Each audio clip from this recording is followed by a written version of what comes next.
बनिया का दामाद जो है समझाता है, दामाद से कहता है, दामाद बनिया से, हे पिताजी रोइए मत, गते सो को न कर्तव्यम भविष्य तेरी चिंता, अगर वर्तमान में अपनी सोच को सही रखोगे तो भविष्य में कभी रोना नहीं पड़ेगा। जाने अनजाने के वर्तमान के कर्मों का फल भविष्य में भोगना पड़ता है।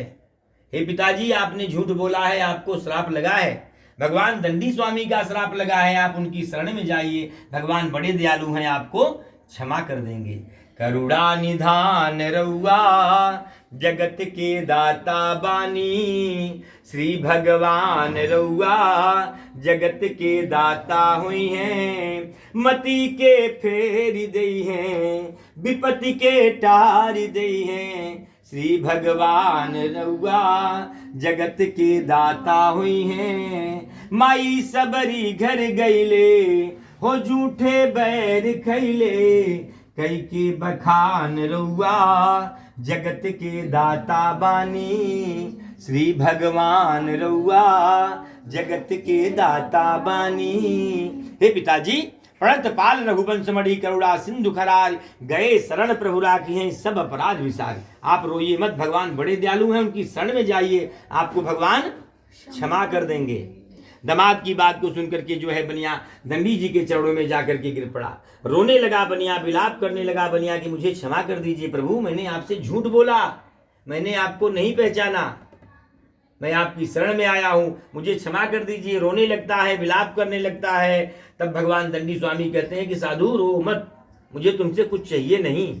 भगवान नहीं कहते कि भगवान की पूजा करो, भगवान थोड़ी कहते हैं, लेकिन कह करके नहीं किया, संकल्प लेकर के नहीं किया। भगवान दंडी स्वामी ने कहा मेरी आज्ञा से तुझको कष्ट हुआ है, इत जान तुम्हें उपदेश दिया, धन भूखे कंगाल को बांटिएगा। अगर धन मिला है जीवन में तो धर्म संग्रह कर लीजिए, नहीं तो सब धरा रह जाएगा। कहीं कोई दिन मलिन दिखे उसके दुख को काटने का प्रयास करिए, पहचान के लोगों से बात करिए, सब एक जैसे थोड़ी होते हैं। किसी भले का अपमान करोगे तो प्रायश्चित तो करना होगा। बनिया रोने लगता है कि आपकी माया को ब्रह्मा जी भी नहीं जानते प्रभु, मैं तो मूढ़ हूं, मैं आपकी शरण में आया हूं, मेरा धन दे दीजिए, मैं अपने सामर्थ्य के अनुसार आपकी पूजा करूंगा।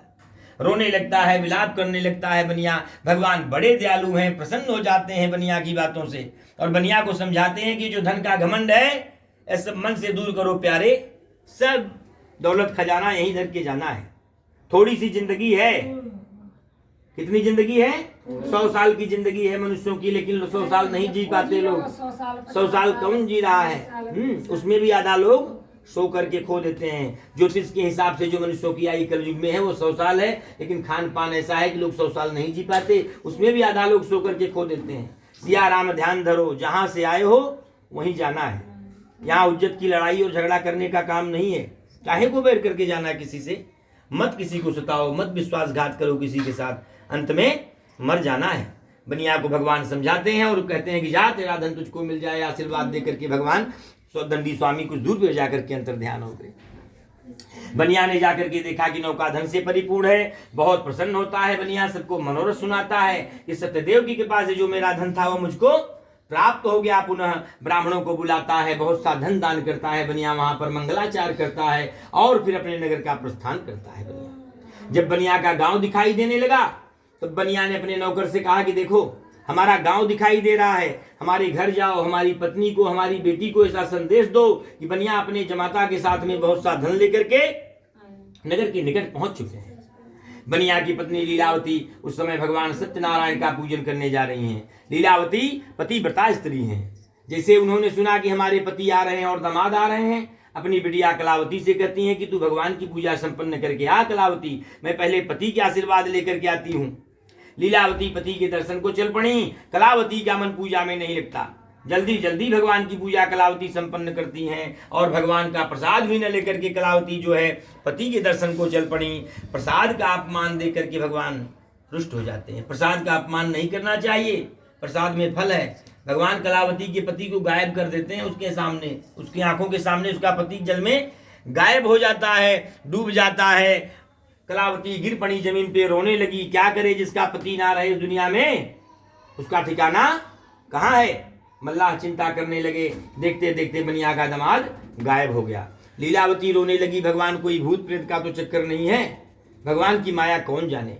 कलावती ने भी सोचा कि जब मेरा पति नहीं रहा तो मैं भी सती हो जाऊंगी। घर जाती हैं, खड़ाऊं लेकर के आती हैं, निश्चय संकल्प करती हैं सती होने का। पहले सती प्रथा थी, जब तक स्त्रियां सती नहीं होंगी जन्म जन्म में स्त्री होंगी। तो यहाँ पे कलावती ने निश्चय संकल्प किया कि मैं भी सती हो जाऊंगी। घर जाती हैं, खड़ाऊं लेकर के आती हैं, निश्चय संकल्प करती हैं। यह सब देख करके बनिया बड़ा दुखित होते हैं, रोने लगते हैं कि भगवान सब कुछ आपने मेरा छीन लिया, अभी धन दौलत मेरे काम का नहीं रहा। बनिया भी मरणासन्न हो जाते हैं, हार्ट अटैक हो जाता है बनिया को। तब आकाशवाणी होती है, ये साधु तेरी कन्या मेरे प्रसाद का त्याग करके आई है, यह घर जाए प्रसाद खा करके आए, इसको इसका पति निसंदेह प्राप्त होगा। ऐसी आकाशवाणी कलावती ने भी सुना। घर जाती हैं, प्रसाद खा वापस सुजनों सहित पति के दर्शन हुए। बाद में बनिया सुजनों सहित अपने घर आते हैं। सूत जी कहते हैं कि बाद में साधु बनिया हर पौर्णमासी को, एकादशी को भगवान सत्यनारायण की पूजा करने लगे और इस व्रत के प्रभाव से इस लोक के सुख को भोग करके वैकुंठ को प्राप्त हुए। रेवा खंडे सी सतनामतायाम चतुर्थोध्याय। बोले सत्यनारायण भगवान की जय। हरे नमः। हरे